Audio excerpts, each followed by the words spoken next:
Ladies and gentlemen, bienvenue sur un Practice Makes Perfect assez spécial où on va aujourd'hui essayer d'upgrade la maîtrise d'une langue. Non, pas celle-là, Jean-Kevin. Je viens de passer un test qui me donne un équivalent B1, ce qui n'est clairement pas foufou de Night. Flashback. Test d'anglais conçu par l'université de Cambridge est un excellent moyen d'évaluer votre anglais gratuitement et de situer votre niveau selon le cadre européen commun de référence pour les langues. What's happened? Je vais vous mettre ce test là en bio. En gros, on va tout simplement tester son anglais pour voir le niveau qu'on a maintenant et on refera le même test d'ici une quinzaine de jours pour voir s'il est possible de passer de l'anglais courant que j'ai à un anglais bilingue. 3, 2, 1, let's go. Moi je pense t'as 12. Facile, ouais. Sur 25. Facile sur 20. Je pense que ça te fait genre 9 sur 20. Si toi t'as eu quand même B1, pour moi t'as un niveau A1. Non mais gros. Non mais gros. Non. C'est mort de ouf. C'est mort de ouf. C'est mort. C'est marrant de se moquer des autres comme ça. Comment je fais pour faire une vidéo avec toi où t'es censé leur donner des conseils? Niveau A2, hey. End of flashback. On va donc practice tous les jours pendant 15 jours avec l'application Rosetta Stone dont je te reparlerai à la fin de la vidéo pour voir s'il est possible d'avoir une meilleure note en quelques jours. A l'inverse de beaucoup de mes practices,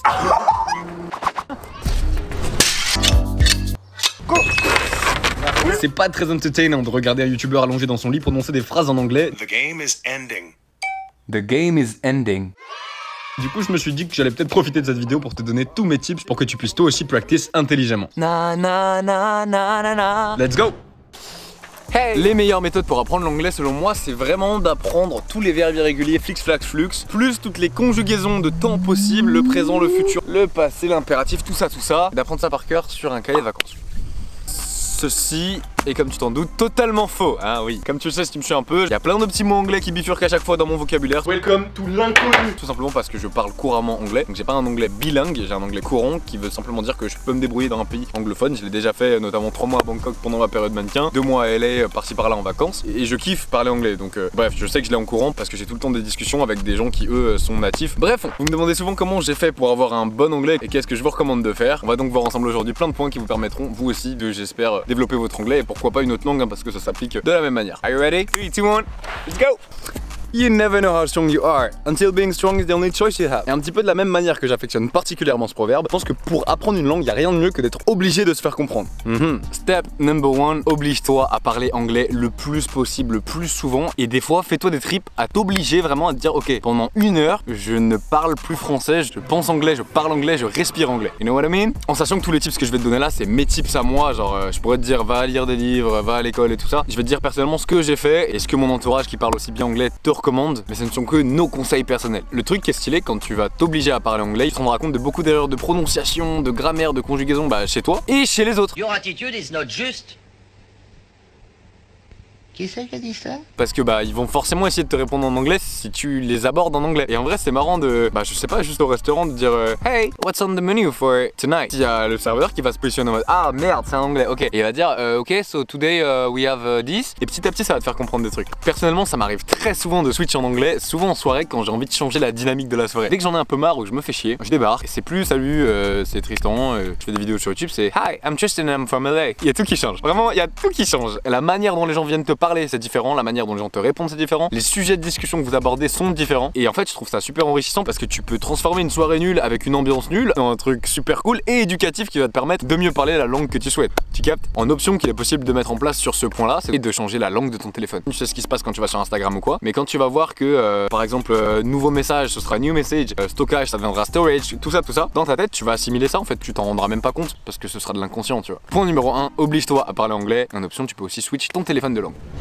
Step number 2. Oui, je suis vraiment allongé sur un banc à l'aérodrome entre 200 en parachute, mais tout va bien. Fais-toi tout simplement des potes. US, UK, Australie, ce que tu veux. Va rencontrer du monde. Waouh, putain, les yeux de bridés au soleil, c'est pas le bon bail. Avec Instagram, TikTok, YouTube, tu peux pas me dire que c'est dur de rencontrer des étrangers. Et essaie tout simplement d'échanger avec eux. Échange plus loin que hey, what's your name and how old are you? Ok. Les caries appellent ça le small talk. Tout le monde s'en fout de la profession de tes parents et de ce que t'as fait aujourd'hui. Et de, je sais pas, moi quand je m'intéresse à quelqu'un, moi je veux savoir who are you, tu vois, genre inside. Pas de small talk. Si tu te fais des vrais potes, théoriquement t'es censé leur parler de tout, de tes projets, de tes amours, de tes ruptures, de tes douleurs, de tes mal-être, de ce qui te rend heureux, de ce que t'aimes faire, de tout ça, tu vois. Et en fait, quand tu trouveras le vocabulaire pour échanger avec eux sur ce qui te passionne réellement, bingo, et ça va y aller tout seul. Là, personnellement, à la base, moi j'étais dans le sport. Comme tu le sais, je suis coach sportif, j'ai écrit un gros livre de 500 pages sur les mensonges du fitness qui est d'ailleurs toujours disponible partout pour tous ceux et toutes celles qui veulent prendre du muscle, qui débutent la muscu ou même qui sont avancés et qui veulent aller plus loin. Vous savez où ça se passe. Et à la base, les seuls trucs que je lisais, c'était des trucs en lien avec le sport, la nutrition, la muscu, le développement perso, et c'était en anglais. Et du coup, vu que ça me passionnait, ben je lisais automatiquement des trucs en anglais, j'écoutais tout seul des trucs en anglais, et j'avais envie de parler de ça, tu vois. Et du coup, ça m'a donné un vocabulaire là-dedans. Genre, j'avais un vocabulaire des sciences du sport et de la nutrition et tout ça, mais du coup, quand j'en parlais avec d'autres passionnés en anglais, ben genre c'était facile. Tu captes? Step number 3. Et si vraiment t'as pas d'amis, take a curly. Pardon. En vrai, t'as pas d'excuses parce que même si tu réussis pas à te faire des potes ou si tu réussis pas à trouver des gens là comme ça tout de suite pour converser et échanger avec eux, il y a plein de sites que je te mets là par exemple, ou d'applications genre là ou là et qui te permettent tout simplement de trouver des correspondants. Lui, il voudra sûrement apprendre le français, toi tu voudras sûrement apprendre l'anglais. Win-win, everybody content et voilà. Step number 3. Et si on reste dans la suite logique des choses, ben du coup l'étape la plus hardcore de ce point numéro 1 qui est d'être obligé de devoir le parler, ce serait d'aller tout simplement vivre dans un autre pays pendant une période plus ou moins longue. Ça peut être quelques jours, comme quelques semaines, comme quelques mois, mais le but c'est juste d'être obligé de devoir parler la langue que tu souhaites apprendre. Et personnellement c'est ce qui s'est passé quand je suis allé faire 3 mois de mannequinat à Bangkok alors que je venais d'avoir 19 ans et que j'avais pas du tout un anglais comme j'ai actuellement et que c'était super freestyle pour me faire comprendre. Dans un pays où 1 c'est pas ta langue et 2 c'est pas ta langue avec un accent d'une autre langue. It is really not easy to understand everything. C'est vraiment ça, genre. Bref, tous ces points, ça faisait partie du point numéro 1 qui était démerde-toi et force-toi à parler anglais, tout simplement. Un petit tip que je trouve vraiment intéressant, tu peux aussi regarder tous tes films et tes séries en anglais, sous-titrés anglais. On va prendre le cas d'un de tes films préférés que t'es censé du coup connaître. Tu sais à peu près ce que les personnages se disent à tel moment. Du coup, si tu switches le tout en anglais, tu sais déjà ce qui va se passer quand tu vas les voir communiquer, poser leurs mots, leurs expressions, leurs tournures de phrases qui sont des fois pas habituelles parce qu'il y a des choses d'une langue à l'autre qui ne se traduisent pas. Mais il y a des manières de dire les choses. Ça va t'ancrer du vocabulaire dans le crâne, tu vois. Tous les Potterheads par exemple, foutez-vous tous les Harry Potter en VO maintenant que vous les connaissez par cœur, tu vas tout simplement être certain d'assimiler plein de mots. Et après, step by step, plus tu avances, plus tu peux commencer à regarder de nouveaux films ou de nouvelles séries ou de nouveaux documentaires que tu connais pas et tu peux tout simplement découvrir. Il y aura souvent quelques mots que tu comprendras pas ou quoi, mais tu comprendras l'intégralité de la phrase parce que tu deviendras de plus en plus habitué. Tu vois qu'après 2, 3, 4, 5 fois, tu sais toujours pas, rien ne t'empêche de checker Google Trad en même temps. Et je pense que pour comprendre, c'est un des meilleurs trucs à faire. Ouais. Step number 3 qui est mon préféré parce que c'est comme ça que j'ai eu à 80% mon anglais, c'est tout simplement d'écouter les paroles de tes musiques préférées. Et ça, c'est un truc qu'on ne m'a jamais dit. D'ailleurs, j'ai une anecdote sur ça. Juste avant de passer mon épreuve d'anglais, où j'ai notamment eu 18, c'est ma plus haute note du bac. Et en fait, la veille, j'étais au CDI avec le casque en train d'écouter une chanson de Rihanna. J'étais comme ça, je m'ambiançais, tu vois, et je lisais les paroles. C'était, tu sais, les chansons sur YouTube quand tu mets lyrics et une musique. Et en fait, le mec, il est arrivé derrière moi et il a éteint l'ordi, le mec du CDI. Il m'a dit, t'es pas là pour écouter de la musique. Je lui ai dit, non, mais je travaille là. Il m'a dit, te fous pas de ma gueule, t'écoutes de la musique. Mais je dis, ouais, mais vraiment, je travaille en écoutant de la musique, tu vois. Il m'a pas cru, ça m'a saoulé parce que j'étais vraiment en train de bosser en fait. Quand tu lis les paroles d'une chanson que tu connais, la chanson tu la connais déjà et tu chantonnes déjà genre na na na na na na. Ça te change rien que de faire Some people want it all, but I don't want nothing at all. Tu vois ce que je veux dire? Tu poses juste des paroles sur le nanana qu'il y a dans ta tête et ces paroles inconsciemment tu les connais si c'est ta musique préférée et tu vois t'as tes 25 titres les plus écoutés là. Bah tu t'en mets un au hasard, tu mets les lyrics à côté et tout simplement tu chantes la chanson. Au bout d'un moment t'auras plus besoin des paroles, t'auras tout en tête, tout ce qui se passe dans la chanson ce sera automatisé dans toi. En fait tu peux pas te tromper si tu utilises le langage d'une chanson à 99%. Si t'écoutes pas du Weshden en anglais qui dit du es-tu hors de ma vue genre où il manque des verbes, big up Weshden. Bah en fait les structures grammaticales que tu vas apprendre elles sont correctes et au lieu de dire j'en sais rien if I don't have you par exemple, ben tu sais que ta chanson elle fait If I ain't got you. Tu vas te dire ok donc genre if I, ok ain't, négation, ain't, got you. Et encore une fois pour la petite anecdote, quand j'ai eu 18 au bac d'anglais, c'est tout simplement parce que j'ai recraché des paroles de cette chanson de Musiq Soulchild qui s'appelle Just Friends. La dissertation c'était vous êtes dans la rue, vous rencontrez une femme et il faut aller l'aborder. En gros faut aller pas la draguer mais un peu tu vois. Et du coup gros je te jure, j'ai posé mot pour mot une chanson. Genre j'étais comme ça pendant le bac d'anglais. Girl I know this might seem strange. Let me know if I'm out of order for stepping to you this way I've been watching you for a while. Yo girl, je viens de te rencontrer, il faut que... Et c'était la chanson en fucking copier-coller. Les gars j'ai eu 18 tu vois.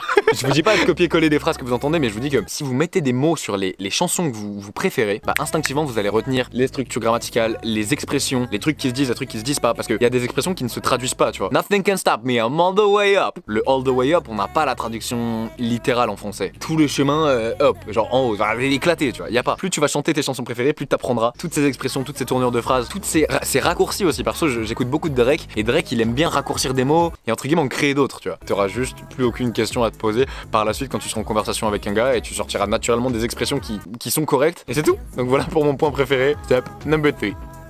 Bon, je m'amuse à changer de plan depuis tout à l'heure, mais en vrai, je suis grave bien ici, du coup, je vais rester ici. Quatrième petite astuce, j'ai le lire des livres classiques, mais que je remixe un peu à ma manière parce que personnellement, enfin, j'ai pas le temps de lire et de me poser, de pas bouger pendant 3 heures. Si tu kiffes lire, lis des livres et forcément, bon, bah, lis-les en anglais, ça va naturellement t'aider. Et de là, enfin, ça, c'est un conseil un peu classique, donc je vais pas m'attarder dessus. Et c'est un truc que je vous recommande si vous avez pas le temps, ou si vous n'aimez pas lire tout simplement. Bouffez-vous des vidéos YouTube en anglais, bouffez-vous des podcasts audio en anglais et sur des sujets qui vous passionnent. À partir du moment où c'est ta passion, t'as déjà envie d'apprendre. Ici, c'est marqué still learning, ici, c'est marqué growth. Et en fait, j'ai même pas de questions à me poser quand c'est un truc qui me fait kiffer, que j'ai envie d'apprendre. Même si c'est en thaïlandais, je vais essayer de le lire, tu vois, je vais essayer de comprendre, je vais essayer de m'intéresser. Essayez pas d'apprendre des trucs bateaux qui vous serviront à rien, genre les désolé mais les brain is in the kitchen. C'est pas vraiment ça qui va te permettre d'échanger, d'exprimer et vraiment d'apprendre la langue, tu vois, en mode deep, genre. Vous êtes beaucoup à me demander aussi mes inspirations, donc voilà quelques exemples de ce que je regarde et ce que j'écoute en anglais dans le domaine du sport et de la nutrition. Voilà d'autres exemples dans le côté mindset. Ensuite, y a pas de secret, c'est juste practice, practice et practice makes perfect in the end.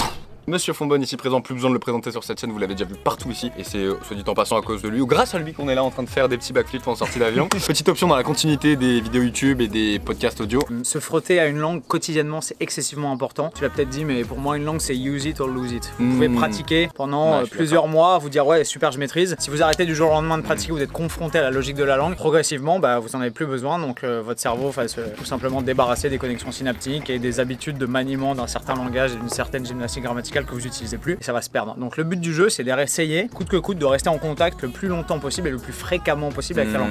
Pas forcément 1 heure par jour. Ça peut être simplement des petits signaux, des petites expositions. Pour ça, une logique très simple. Je sais pas, vous êtes probablement tous sur Instagram. Si vous suivez déjà Tristan sur Instagram, vous pouvez avoir accès à des linguistes cadeaux gratuitement et à du contenu dans une langue qui vous intéresse gratuitement à portée de clic. Vous voulez apprendre l'anglais? Suivez Joe Delaney, suivez Steve Cook, suivez n'importe quel athlète qui vous plaît, qui vous inspire, ou n'importe quel mec. Ou artiste, ou acteur, ou musicien, n'importe qui. À partir du moment où il écrit à peu près intelligemment et où il fait pas trop de fautes, parce qu'il y a aussi ça, malheureusement, c'est pas du contenu vérifié par de secrétaires de rédaction, c'est pas des magazines, etc.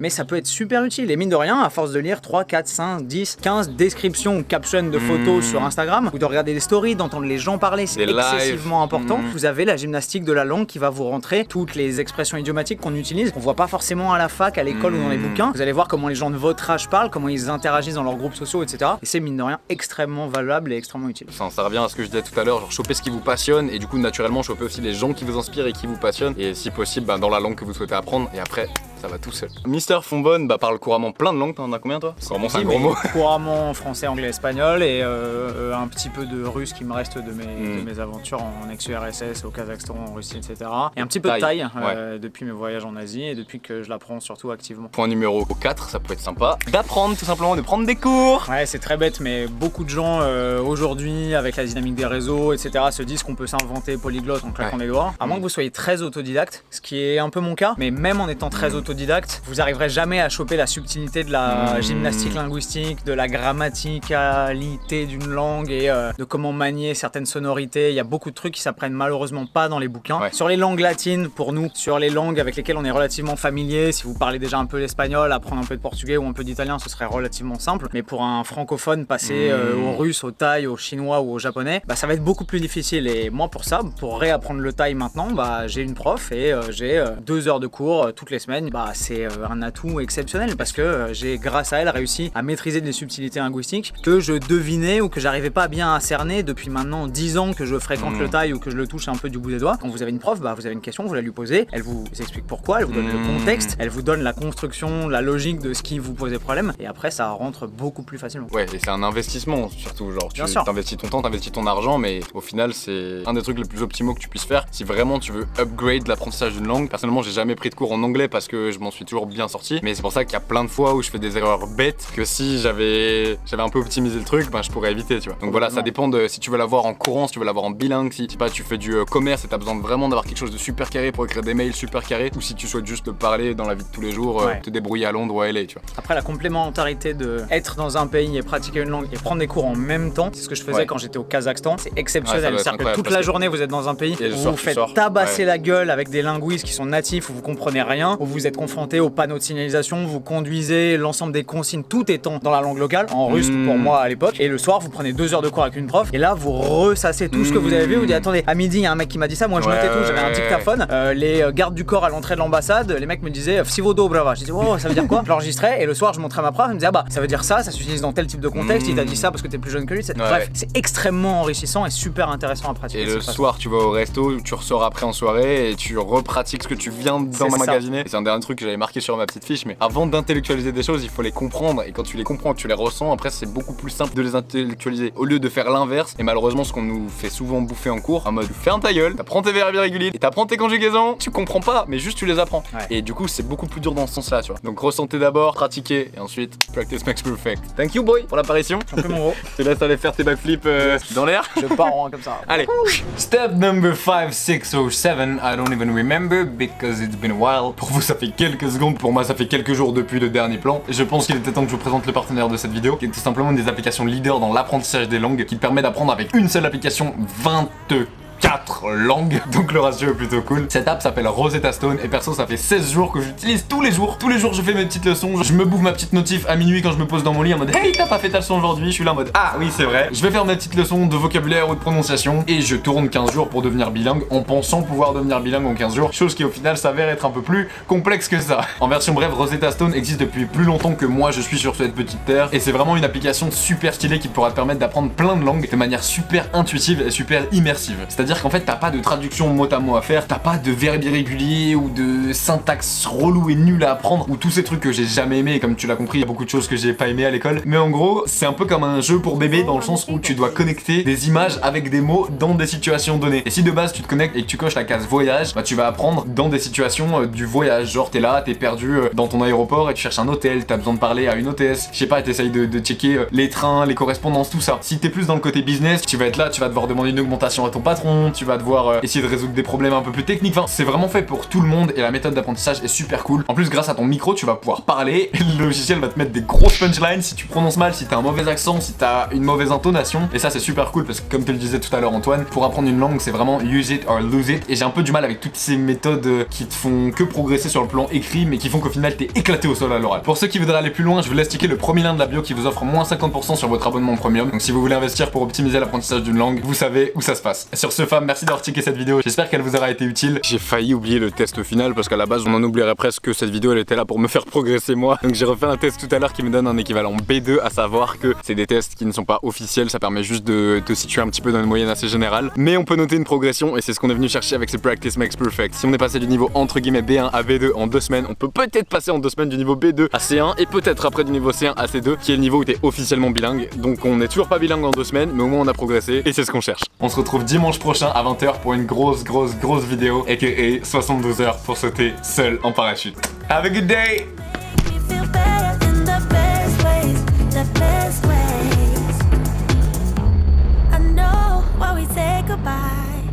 But can we turn that bye into hello?